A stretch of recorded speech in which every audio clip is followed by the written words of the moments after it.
You'll remember that we had a storm in December 2012, and that was the storm that gave us the hole here and damage to the playground.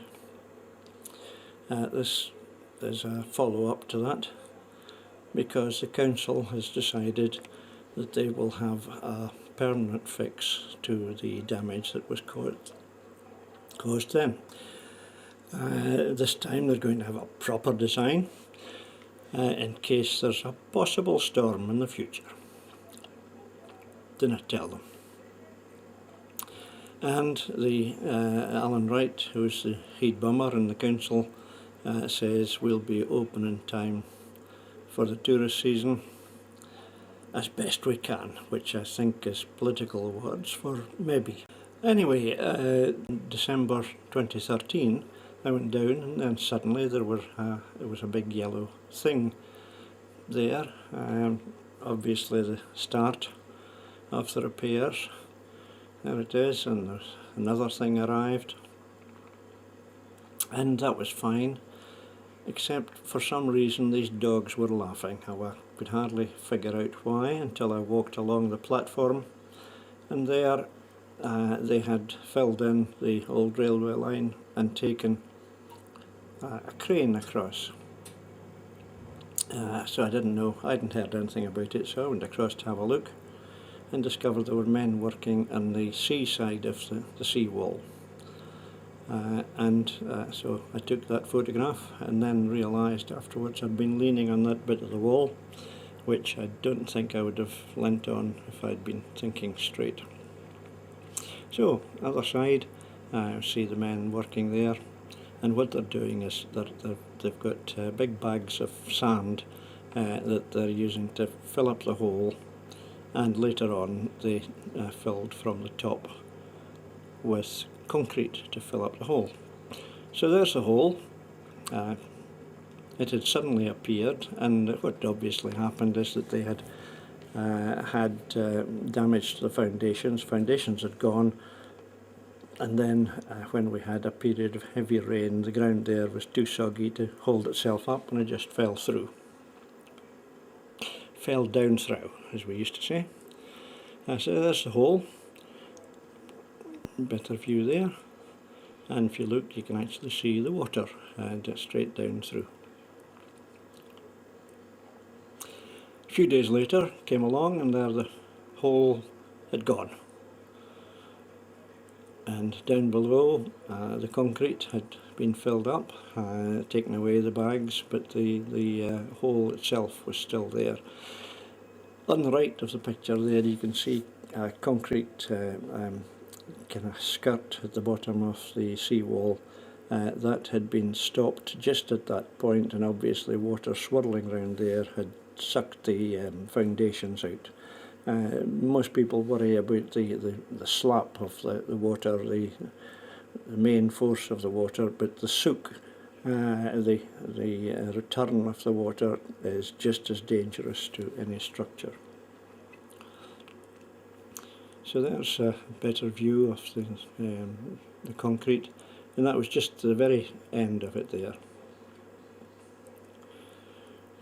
So, general view, there's the wall there.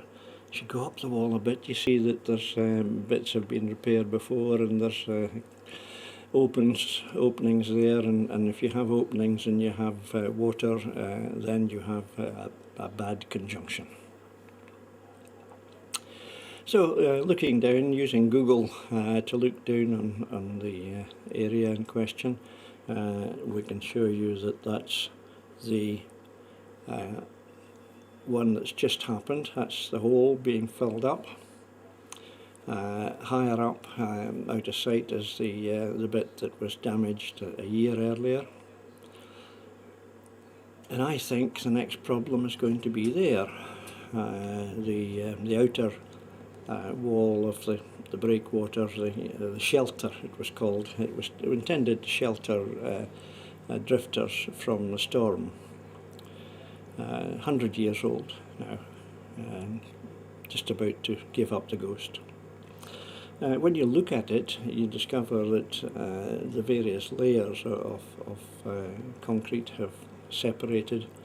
It's quite difficult to see in this picture, but there are footings that the thing was built on.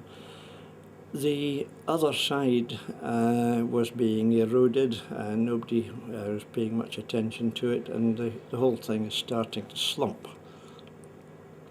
And you can see it there, it's no longer vertical. That photo is quite important because you can't really tell it, but the bit on the right, the smooth bit there, is roughly a foot higher than the bit on the left. And that's what rivers are all about, is using differences in height to get the water to go from one place to another. But that represents quite a considerable constriction on the flow there to get a foot head of water. And I can't help feeling that the people who are worried about flooding all along the river, including up to Elgin, really ought to have a look at this.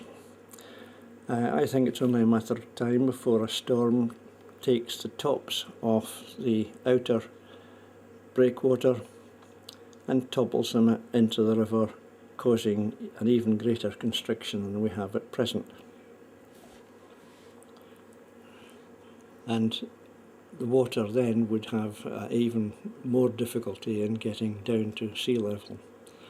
You can see there the slump is fairly considerable. You can also see that there's already an obstacle on the other bank that's been allowed to build up over the years. Nobody has done anything about cutting down that great lump of stuff that forces the river across to the beach side.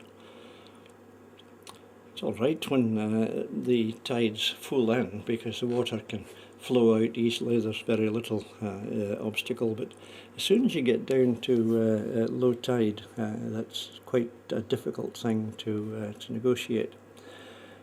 The tops there will detach one day.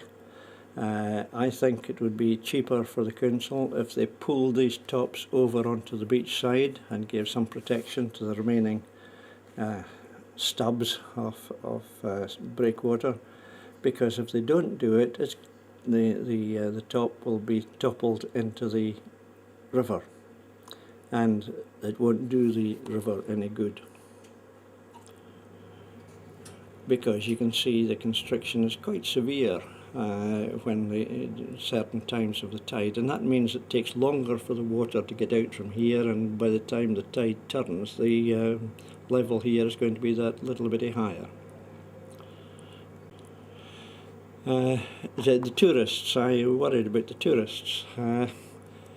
Young loons make their own tourist attractions, and just as I was taking some of these photographs, I saw these little black dots out in the East Beach there. Young loons had learned that they can make use of the free facilities of the waves coming in there to keep themselves happy.